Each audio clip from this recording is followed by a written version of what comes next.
This episode of Super Boothers is brought to you by Imaging Spectrum, the preeminent source for printers and printer supplies. With printer brands like DNP, Sony, Sinfonia, you're sure to find the best printer that meets your needs and your budget. Visit their website at imagingspectrum.com.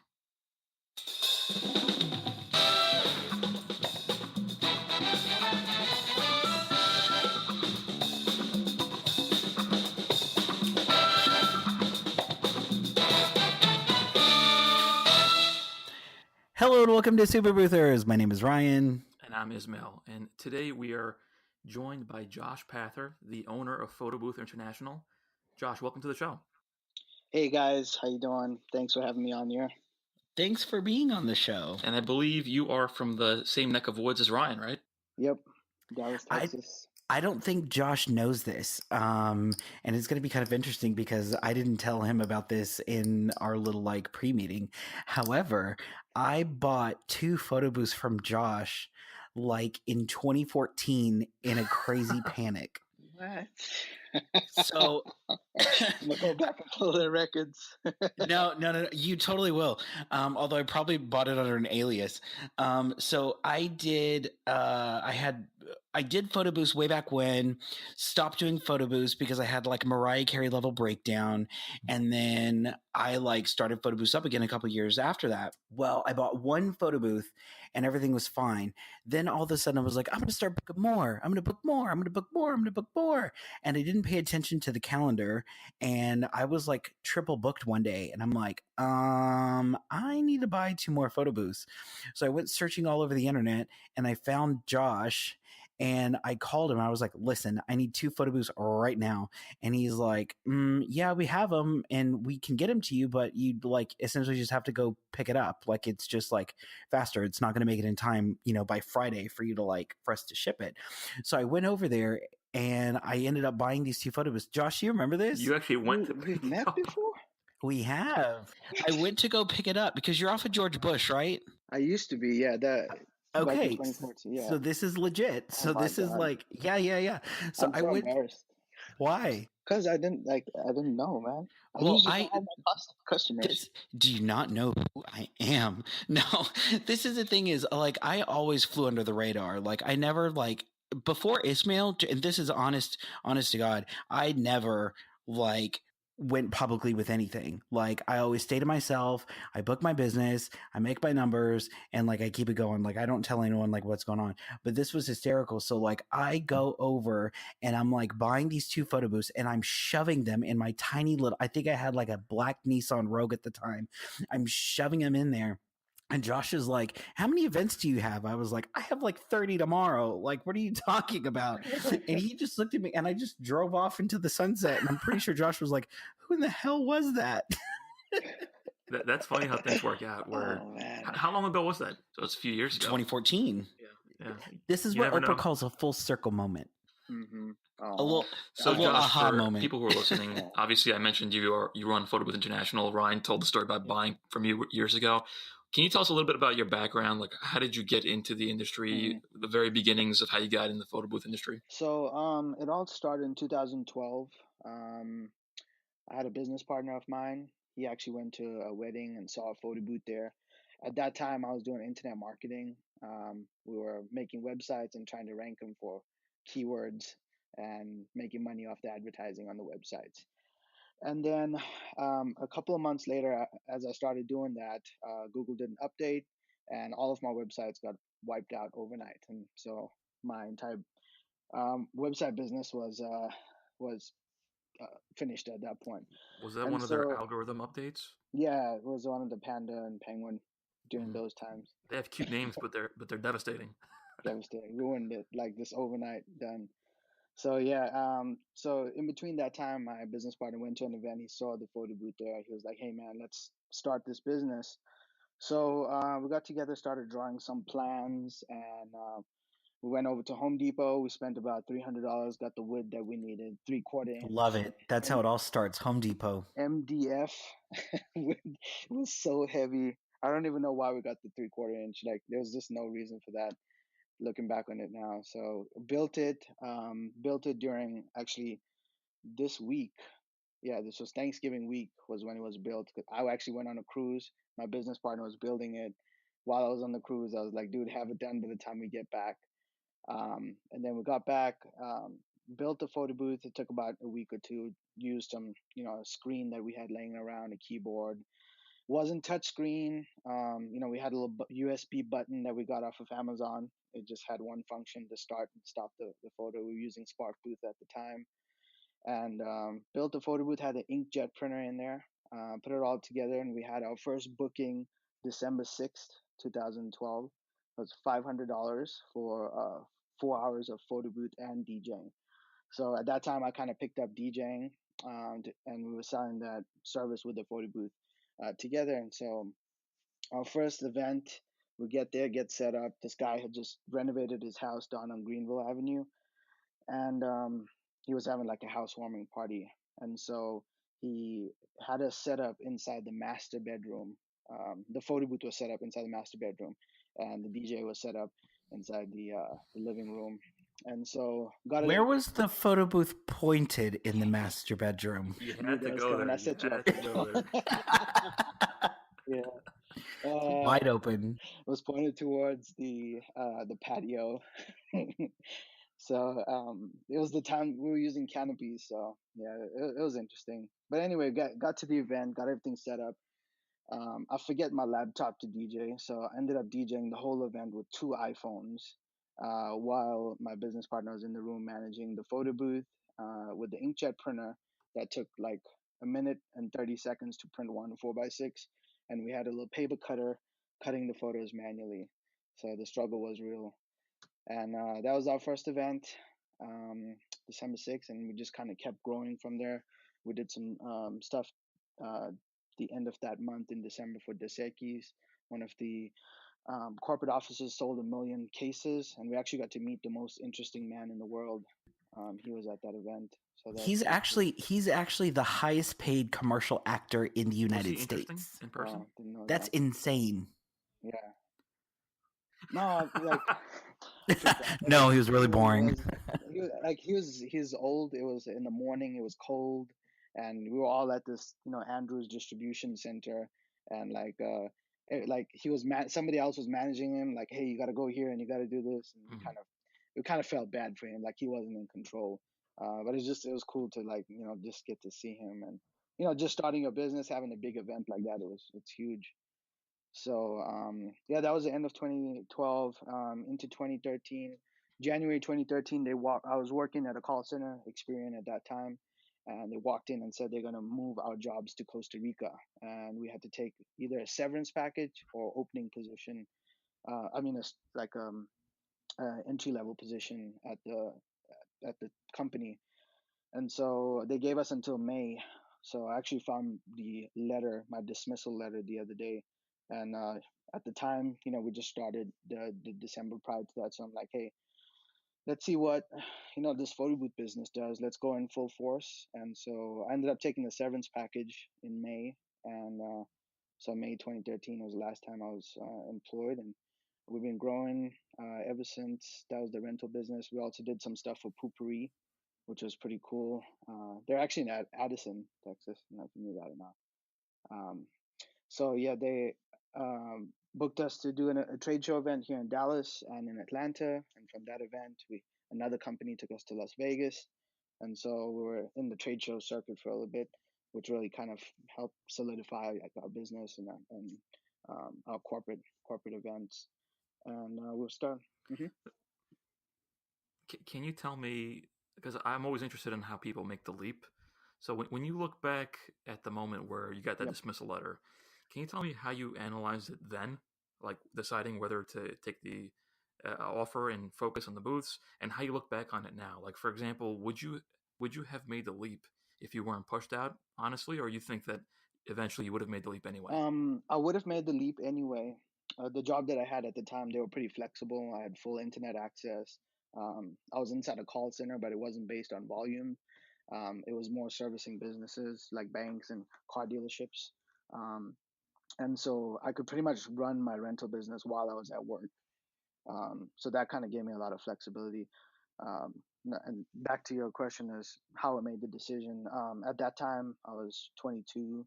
I was actually living in Addison, and so we had a condo. My fiance at the time, she was working. She was a pharmacy tech, so she was making pretty good money. We made good money to cover, all of our expenses and stuff. And so with the severance plus what we had in savings, we knew like, hey, we were good for 6-9 months.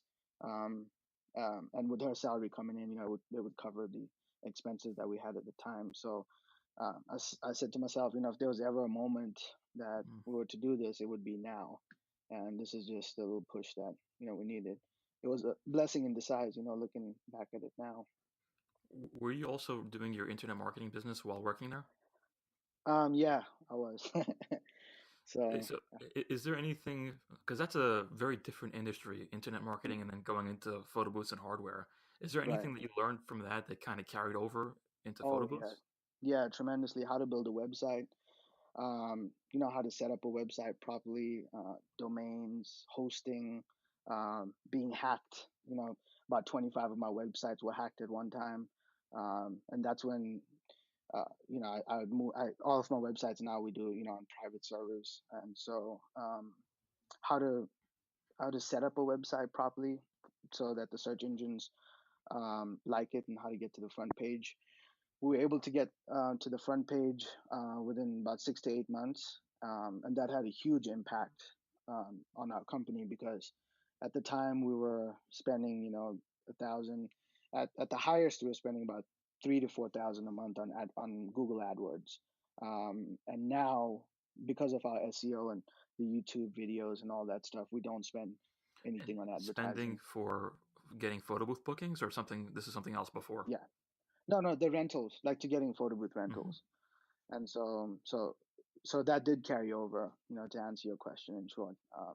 That's kind of, I think it had a big piece to do with the success that we've had, because obviously, companies are looking for people, and you just got to be there, in front of them whenever they're looking at the right time, whether it's paid or whether you're there organically. um, you just. So, at what point did you move from the rentals to the manufacturing? Yeah, so in 2013, which was a year after we started, we had a lot of people asking, like, I want to get into the business. How can I buy one? And so towards the end of 20, 2013, we started selling photo booths. And I think the one you may have purchased was probably under Photo Booth Dallas at the time.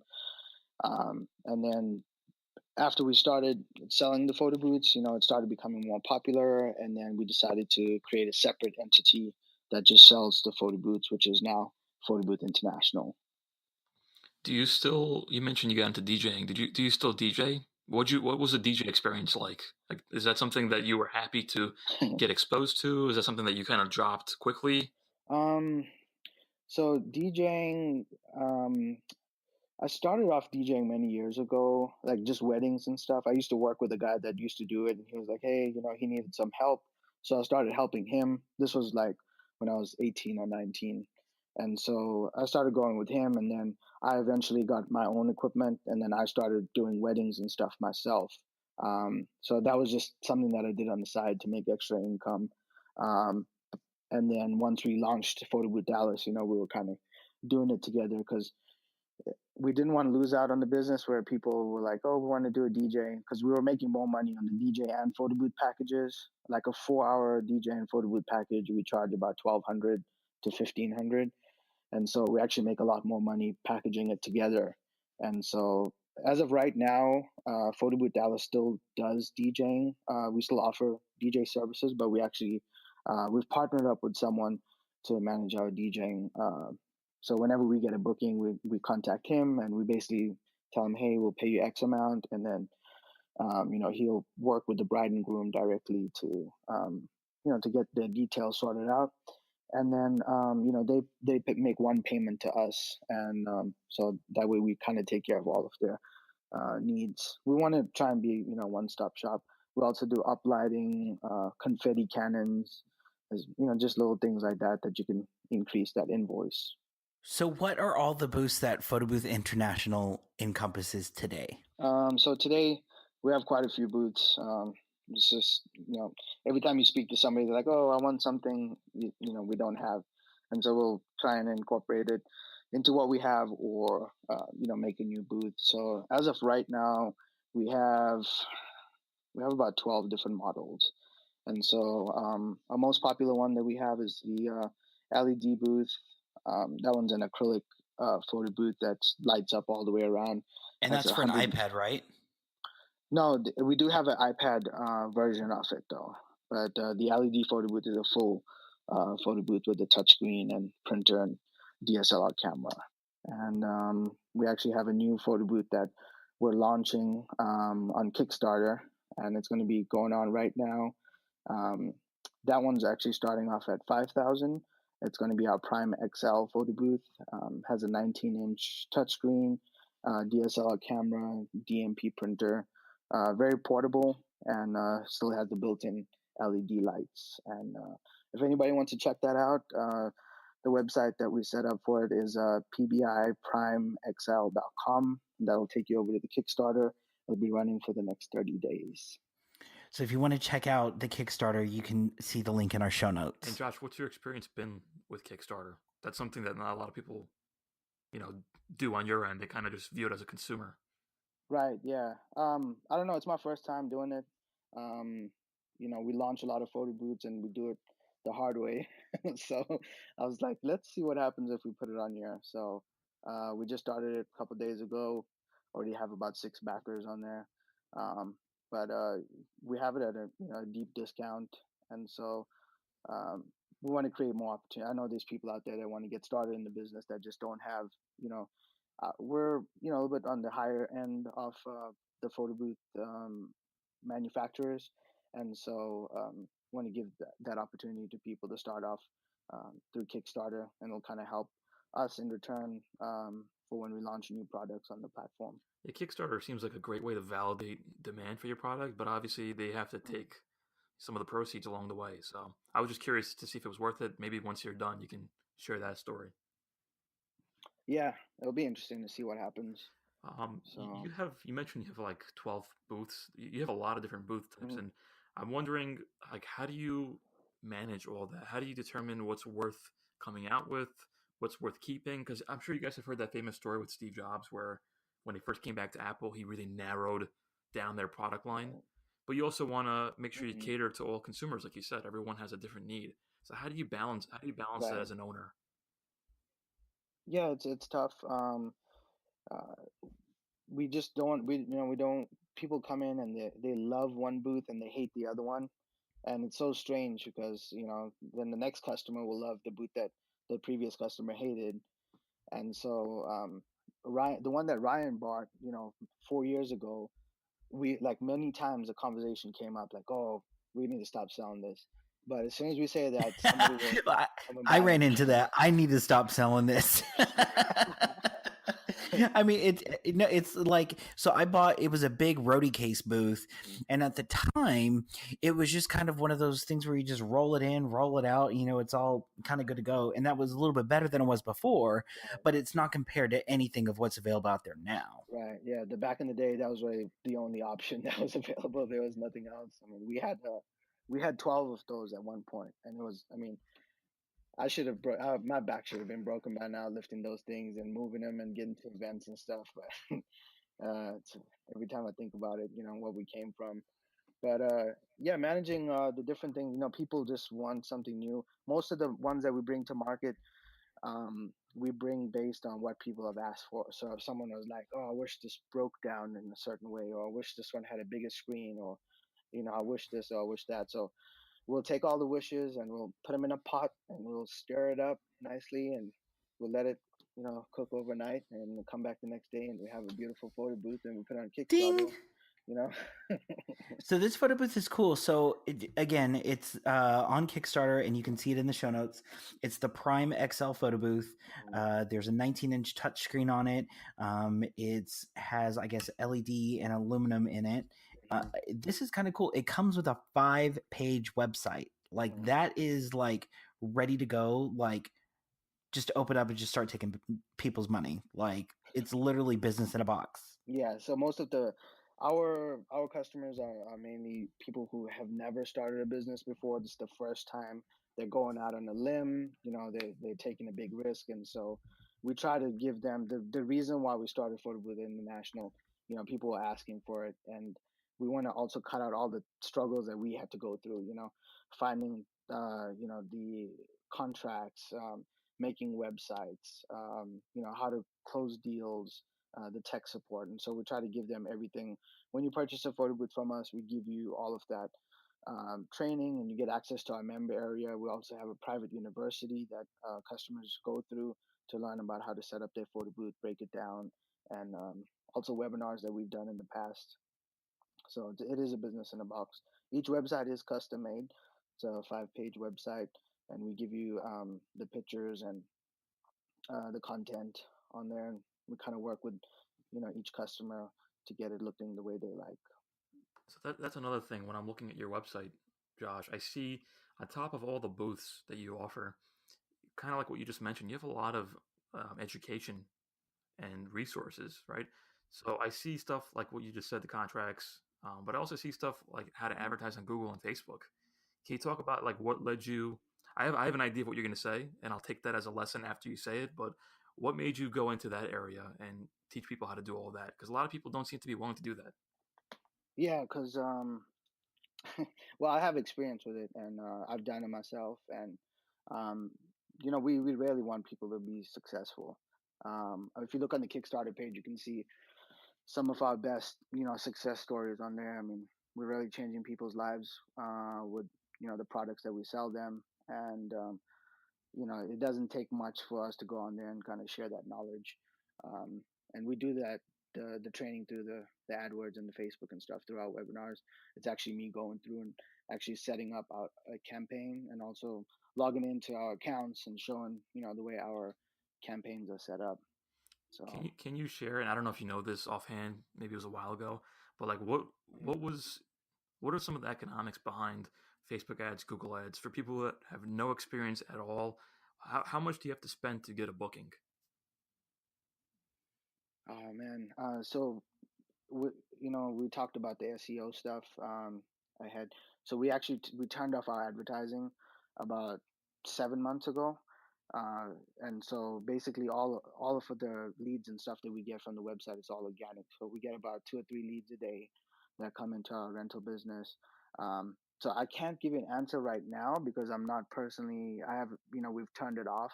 But at the time when we did have it going, it was roughly between $35 to $50, amount spent per a booking And that's for great. us.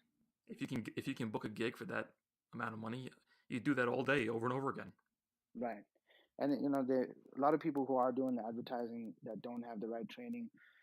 There's there's things that you can do on there, like shout outs. You can have your phone number, you can have your Google Maps listing. So in the combination when having all those extras set up with your advertising, um, if I was advertising and somebody else was advertising, and let's say I'm willing to spend $5 a click and they're willing to spend $5, but my ad looks better because I have those add-ons on Hmm. there, and they don't. They just have photo booth rental, book now.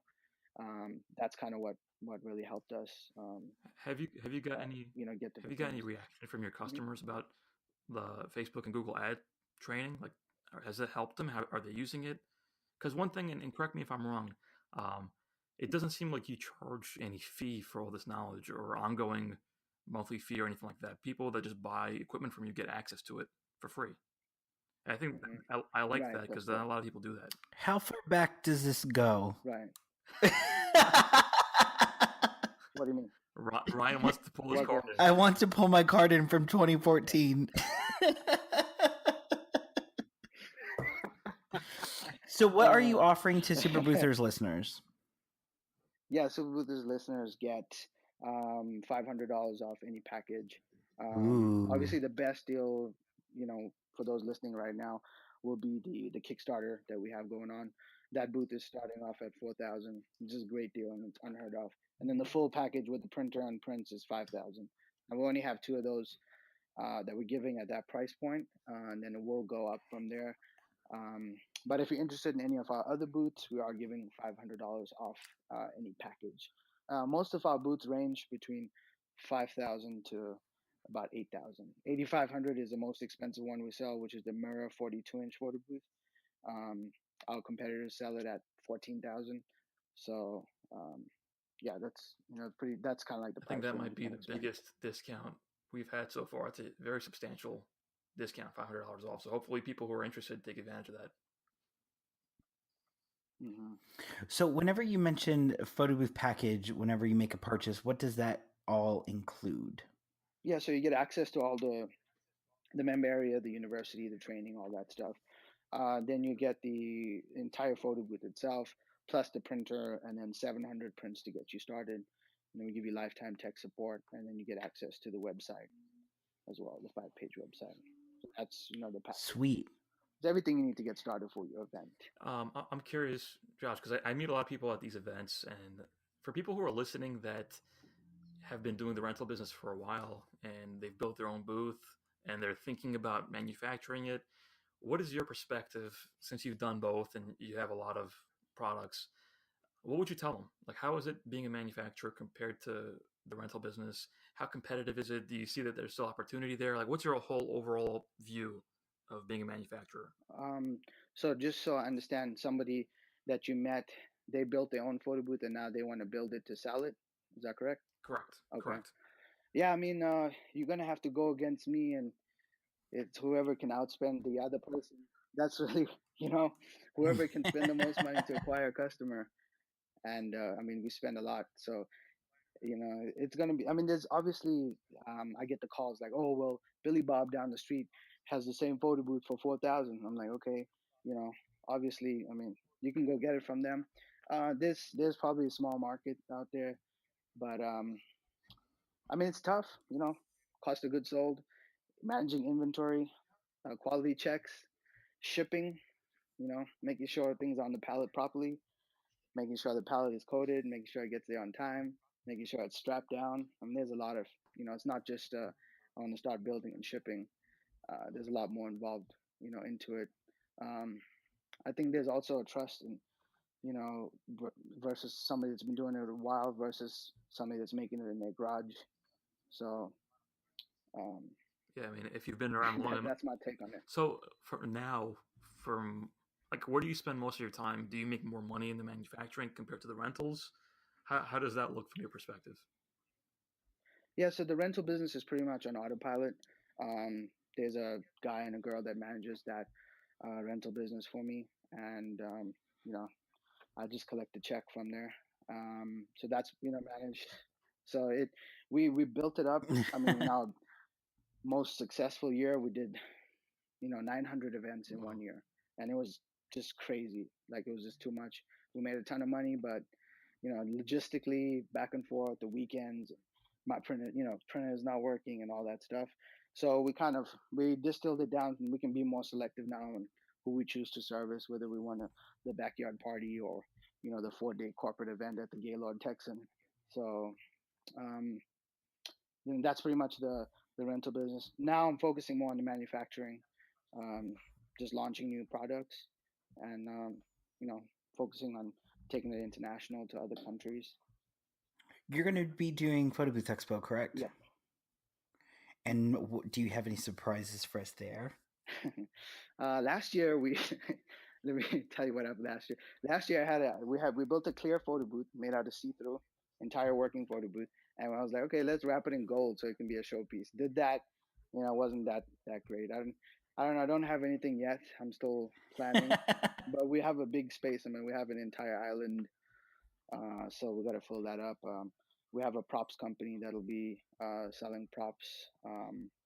That's going to be there. So yeah. Oh, awesome. Even though that gold showpiece didn't work that well for you, has the expo generally been like profitable enough for you to make that whole effort to go down there as a vendor? I go down there for my competitors. It's more like a swap meet nowadays. So, the people are selling shells for like $1,000. That's just not what that's just not our target market. So, I mean, Well, you offer a little bit more than that. exactly. and so it's hard to for me to sell something for 7,000 when someone's down there have something, a shell or something like that, for 1,000. We've pretty much minutes we broke even on there. We haven't lost money, but we kind of go there just to show products and meet new people, meet our customers, and that's pretty much what the expo is for us. But it's It's a tough interesting. Go ahead. it's a tough position because like for example, if the market is trending towards cheaper shells, Mm. like how do you look at it? Do you look at it like, hey, I need to make something like that too, or do you say that that's not me? So there's a certain market of people.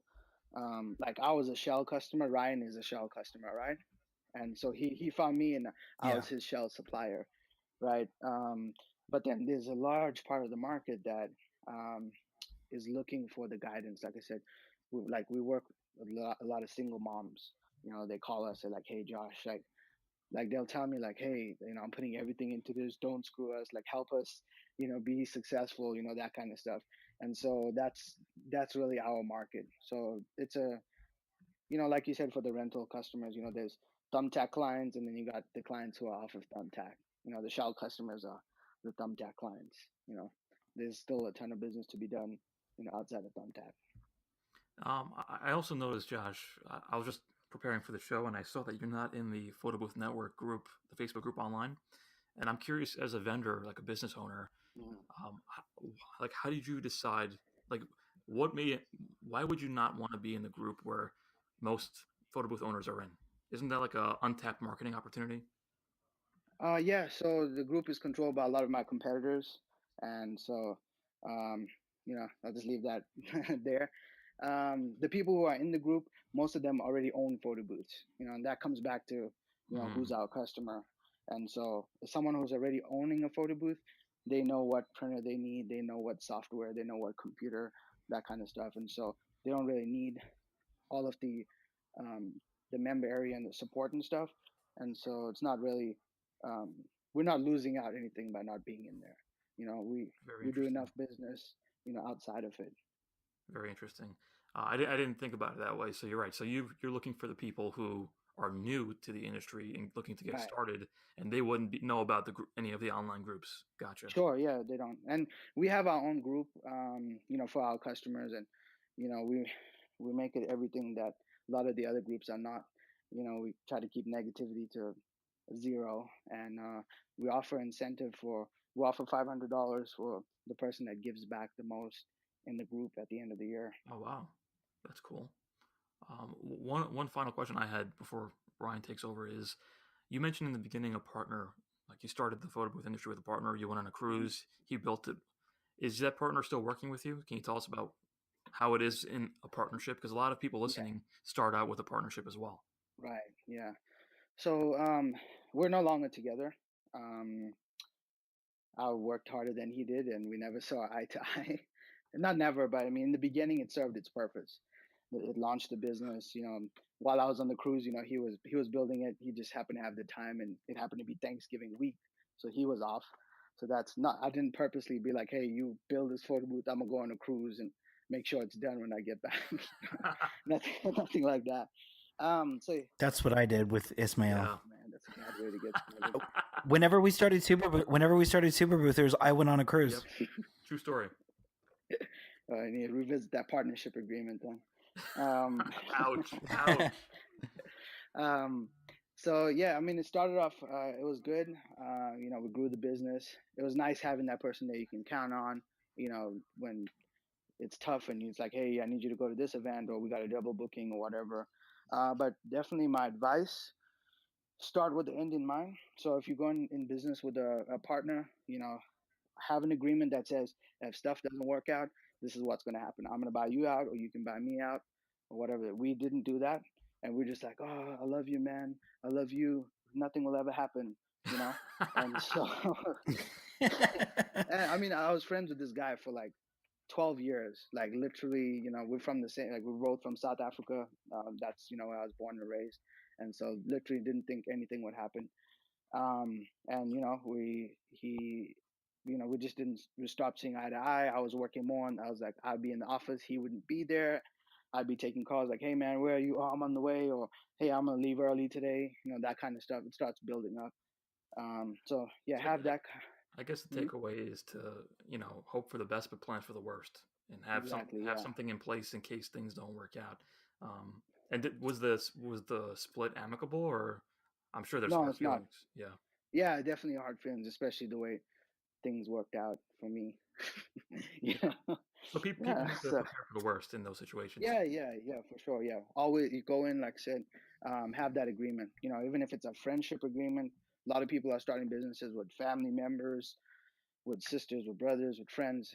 Have that agreement up front. That should be the first document. Hey, if things don't work out, I value the friendship more. We're gonna part ways, and you can buy out my shares, or whatever. Just have that going in. Obviously, have the LLC set up. Um, but yeah, that's where we failed. And when things got when things got bad and we were trying to separate, it's hard to figure out all that stuff. Who gets what? How much of that do they get? That kind of. It's a wrong time to do it. Then. Ismail, that reminds me, we need to have a little phone call with an attorney tomorrow. Yeah. Josh, You're getting me in trouble, Josh. Hey, this is what happens. This is what people don't plan for. And this is the mistakes that I talk about that I want to offer to people that if we can avoid, you know, some of the mistakes that I've made, then it'll save other people a lot of time and money and stress. I have to kind of agree with Josh on this one. Whenever I was essentially closing a business with a business partner, prior to that, it was just like friends and, oh, it's 50-50 and la, la, la. And then, we met with the CPA at the time, and the CPA was like, you need to become an LLC. You need to do this. You need to do that. And it was a lot of money. It was super expensive, but you know what? It was probably one of the best things that could have ever happened, because whenever you have an LLC, it almost you it can cover parts of that in case there is a dissolution of the LLC. And I had to buy my business partner out of my own business, and it was definitely a sobering moment, because you think it's never going to happen and then it actually does. But at the end, I was actually kind of glad that that paperwork was in place. It made everything a little bit cleaner, and you know what? There was a bottom line number, and it wasn't more, it wasn't less. It was what it was, and so that Right. that I think helps with a clean break.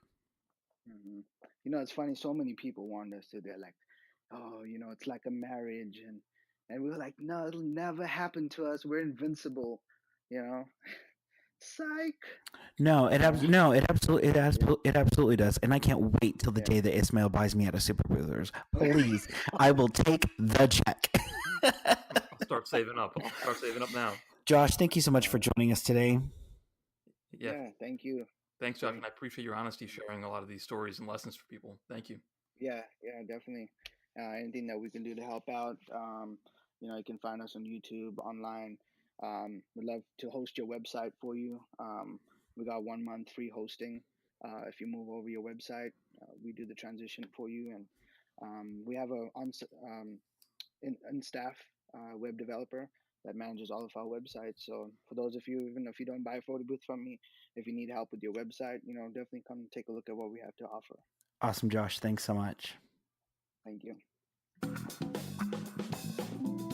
Thank you so much to Josh from Photo Booth International for joining us today. Please check out his Kickstarter. It is available online. You can check it out in the show notes. Also, Photo Booth International will be at the Photo Booth Expo this year. It is March 11th through the 14th at the Westgate Hotel and Casino in Las Vegas, and we will be there as well. Ismail and I will be signing autographed 8x10s. Please come see us. Thank you so much. We'll see you guys next week.